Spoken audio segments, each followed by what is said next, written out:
अस्सलामुअलैकुम, आप देख रहे हैं बोल न्यूज और मैं हूं सनिया मलिक और मैं हूं महरुख शहरियार। भारत कान खोल कर सुन लो, पानी हमारी रेड लाइन है, हर कीमत पर इसका दिफा किया जाएगा।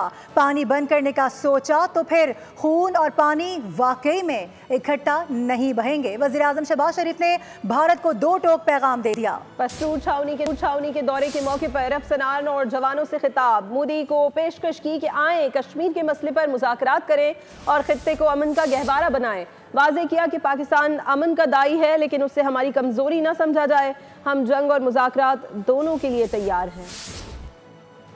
अगर आपने हमारा पानी बंद करने का सोचा भी तो फिर वो रेड लाइन है, फिर वाकई खून और पानी फिर इकट्ठा नहीं बहेगा। पाकिस्तान अमन चाहता है, हम अमन के दाई हैं, हम इस खत्ते में अमन चाहते हैं। हमारी इस अमन की ख्वाहिश को कभी फास्ट ट्रैक की आड़ में भारत की बुज़दिलाना जारियत के नतीजे में जख्मी होने वाली कौम के मजीद 2 बहादुर सपूत जामे शहादत नोश कर गए। शोहदा में हवलदार मोहम्मद नवीद और पाक फजाइया के सीनियर टेक्नीशियन मोहम्मद अयाज शामिल हैं। भारतीय इश्तियाल अंगेज़ी जख्मी और बहादुर सपूत शहीद। ISPR के मुताबिक 6 और 7 मई की दरमियानी शब जख्मी 2 बहादुर सपूत शहीद हो गए। हवलदार मोहम्मद नवीद और सीनियर टेक्नीशियन मोहम्मद अयास अस्पताल में ज़ेर इलाज थे। ISPR के मुताबिक भारतीय हमलों में मुसल्लह अफवाज के शहदा की तादाद 13 हो गई। फ़र्ज की अदायगी के दौरान 78 जवान जख्मी हुए। ISPR का कहना है कि मुसल्लह अफवाज कौम के साथ मिलकर इन अजीम शहदा को शानदार खराज अकीदत पेश करते हैं। शहदा की कुर्बानियों को कभी फरामोश नहीं करेंगे। सदर आसिफ अली जरदारी ने शहीद जवानों को खराज अकीदत पेश किया, शहदा के लवाहिकीन से ताज़ियत का इजहार किया। जबकि दूसरी जानिब सऊदी वली अहद मोहम्मद बिन सलमान का पाक भारत सीज़ फायर का खैर मकदम। कहा कि उम्मीद है कशीदगी में इजाफा नहीं होगा, मसले के हल के लिए मुज़ाकरात पर जोर देते रहेंगे, ये भी कहा गया। और साथ ही मोहम्मद बिन सलमान ने कहा कि GCC खित्ते में अमन का ख्वाहा है, गजा में जंग बंदी के लिए अमरीका के साथ काम करने के लिए पुरअज़्म है। GCC ममालिक और अमरीका में ताल्लुक मजबूत हो रहा है। उधर आलमी बैंक के सदर अजय बंगा ने कहा है कि सिंतास मुआहदा मुअत्तल नहीं किया जा सकता। मुआहदे में मुअत्तली की इजाज़त देने की कोई शक नहीं।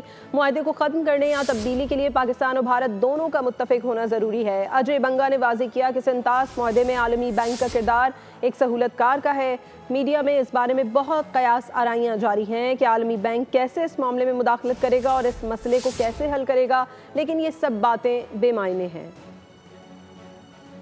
और मोदी ऑपरेशन सिंदूर पर इत्तेहादियों की हिमायत हासिल करने में मुकम्मल तौर पर नाकाम रहा है। भारतीय मीडिया ने आलमी सतह पर भारत के तनहा होने का एतराफ़ कर लिया है। भारतीय अखबार इंडिया टुडे लिख रहा है कि अमेरिका, जापान, ऑस्ट्रेलिया ने ऑपरेशन सिंदूर की हिमायत नहीं की। इंडियन एक्सप्रेस ने भी मोदी की नाकामी का भांडा फोड़ दिया। लिखा कि तीनों ममालिक की जानिब से पहलगाम वाक़े पर पाकिस्तान के खिलाफ बयान तक जारी नहीं किया गया। भारत की सिफारती तन्हाई और ऑपरेशन सिंदूर की नाकामी। भारतीय अखबार के मोदी की नाकामी के चशमकुशा इंकिशाफात। भारतीय अखबार इंडिया टुडे ने लिखा कि अमेरिका, जापान, ऑस्ट्रेलिया ने ऑपरेशन सिंदूर की हिमायत नहीं की।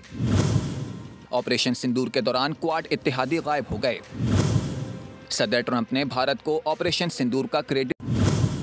अमरीकी सालिसी के बाद भारत की क़यादत मायूस हो गई। ट्रंप ने जंग न रुकने की सूरत में तिजारत बंद करने की धमकी दी। ट्रंप ने भारत की कार्रवाई को जारहियत करार दिया। ऑपरेशन सिंदूर पर आलमी सतह पर शुकूक व शुबहात उभरने लगे। भारतीय कार्रवाइयों पर इंसानी हुकूक की तंजीमों की मजम्मत आई।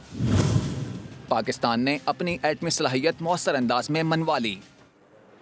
और ऑपरेशन सिंदूर में नाकामी के बाद एक बार फिर मोदी सरकार राफेल मुआहदे में करप्शन के इल्जामात की जद में आ गई। BBC और नेशनल हेरल्ड इंडिया ने इंकशाफ किया है कि डील में 7.5 मिलियन यूरोज कमीशन की खुफिया अदायगी की गई। दिफाई माहिरीन ने राफेल स्कैंडल को मोदी सरकार की साख के लिए नुकसानदेह करार दे दिया है।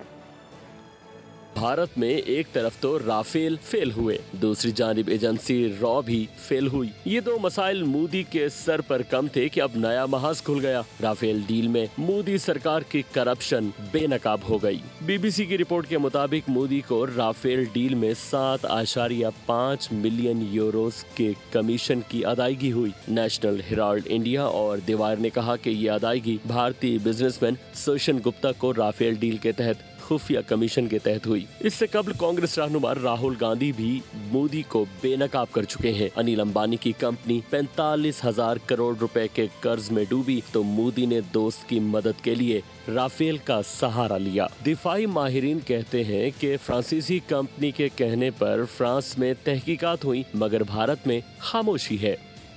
हम 9 मई वाले नहीं, 10 और 28 मई वाले हैं। 10 मई को पाकिस्तान ने भारत के खिलाफ 6-0 से मुकाबला जीता। एटमी धमाके करते वक्त हमने मुकाबला 5-6 से जीता था। पाक फौज और पाकिस्तान के अवाम दुश्मन के लिए सीसा पलाई दीवार साबित हुई। पाक फजाइया ने दुश्मन का गरूर खाक में मिलाया। वज़ीर आला पंजाब मरियम नवाज का फैसलाबाद में तलबा से खिताब, कहा तकसीम और नफरत की बातों से दूर रहें। अल्लाह ताला ने हमें तारीखी फतह अता की है, हमारा फ़र्ज़ है पाकिस्तान को दुनिया की बड़ी कुव्वतों में लाने में किरदार अदा करें। मरियम नवाज ने होनहार तलबा में लैपटॉप और चेक्स तकसीम किए। हम 9 मई वाले नहीं, हम 10 मई वाले लोग हैं, हम 28 मई वाले लोग हैं।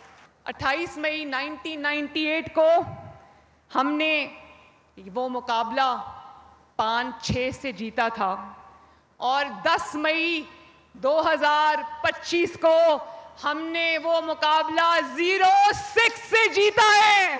आपका हर उठने वाला कदम जो है वो इस धरती के लिए होना चाहिए, इस मुल्क की बेहतरी के लिए होना चाहिए, इस मुल्क की सलामती के लिए होना चाहिए। आपने नफरत का निशाना नहीं बनना, आपने किसी की इक़्तिदार की हवस का निशाना नहीं बनना। आपने हमेशा सिर्फ और सिर्फ पाकिस्तान की आवाज़ पे लब्बैक कहना और पाकिस्तान का साथ देना है। अगर हम एक कौम ना होते, अगर फौजी और सियासी क़यादत पाकिस्तान के लिए मुत्तहिद ना होती तो ये कामयाबी हमें कभी नहीं मिलती। सबकी नीयत ये थी कि पाकिस्तान सर बुलंद हो और अल्लाह ताला ने तारीख़ी फ़तह हमें अता की माशाल्लाह। अब हमारा फ़र्ज़ है कि हम पाकिस्तान को दुनिया की जो बड़ी कुव्वतें और बड़ी ताकतें उनमें से एक बनाने के लिए अपना दिन रात सर्फ करें। आपको बताएं कि भारत की हर कोशिश नाकाम और रायगा गई है। पाकिस्तान और IMF के दरमियान वर्चुअल मुज़ाकरात शुरू हो गए हैं। फरीकैन के दरमियान मुज़ाकरात 10 रोज़ तक जारी रहेंगे। ज़राए के मुताबिक वज़ारत ख़जाना FBR हुकाम ने वर्चुअल मुज़ाकरात में शिरकत की है। IMF के साथ रवां साल की माशी कारकर्दगी का डाटा शेयर कर दिया है। जी हाँ, आपको ये बताएं कि IMF की मुशावरत से नए बजट अहदाफ को हतमी शक्ल दी जाएगी। ब्रीफिंग में बताया गया है कि FBR ने जुलाई से मार्च 8,453 अरब रुपए टैक्स जमा किया। पहले 9 माह में टैक्स रेवेन्यू में 715 अरब रुपए शॉर्टफॉल हुआ। नॉन टैक्स रेवेन्यू की मद में 4,027 अरब रुपए जमा हुए हैं। उधर कराची में जराइम पर काबू ना पाया जा सका। फायरिंग के वाक़यात में बच्चे समेत 3 अफराद जान से गए, बच्ची समेत 3 अफराद जख्मी हो गए। और शहरी कायद के बिजली सारिफिन के लिए खुशखबरी है कि इलेक्ट्रिक सारिफिन के लिए बिजली 5 रुपये 2 पैसे फ़ी यूनिट सस्ती होने का इम्कान है। के इलेक्ट्रिक ने FCA की मद में कमी की दरख्वास्त नेपरा में दायर कर दी है। के इलेक्ट्रिक ने रवा बरस मार्च के फ्यूल एडजस्टमेंट की मद में कमी मांगी। नेपरा ने के इलेक्ट्रिक की दरख्वास्त पर 22 मई को समाअत करनी है। अथॉरिटी समाअत के बाद के इलेक्ट्रिक की दरख्वास्त पर हतमी फैसला करेगी। ईरान से मुआहदे के लिए जो मुमकिन हो सका करूँगा। फजूल प्रॉक्सी वॉर का खात्मा चाहता हूँ। अमरीकी सदर डोनाल्ड ट्रंप का रियाज में खलीज अमरीकी कॉन्फ्रेंस से खिताब, कहा कि मशरिक़ वस्ता में कशीदगी फैलाने वालों से निपटना होगा। शाम से तमाम पाबंदियाँ हटाने जा रहे हैं। और अब आपको ये बताएं कि वफाकी वज़ीर सेहत सैयद मुस्तफ़ा कमाल की ज़ेर सदारत आला सतह का इजलास हुआ है। Special secretary health Mirza Nasiruddin मशहूर की जानिब से शिरकत की गई है। इसके साथ साथ आपको बता दें कि DG health doctor Shahbana, director population doctor Sofia, director planning and development Mohammad Shahjahan, director regulation doctor Sabeen और दीगर हुकाम भी मौजूद थे। सेहत के मनसूबों पर तफसीली ब्रीफ किया गया और दरपेश चैलेंजेस से भी आगाह किया गया। और इसके साथ ही खबरों का वक्त भी अपने इख्तिताम को पहुँचता है। विजिट कीजिए boldnews.com और देखते रहिए बोल्ड। सब्सक्राइब करें और बेल दबाएं ताकि कोई खबर रह न जाए।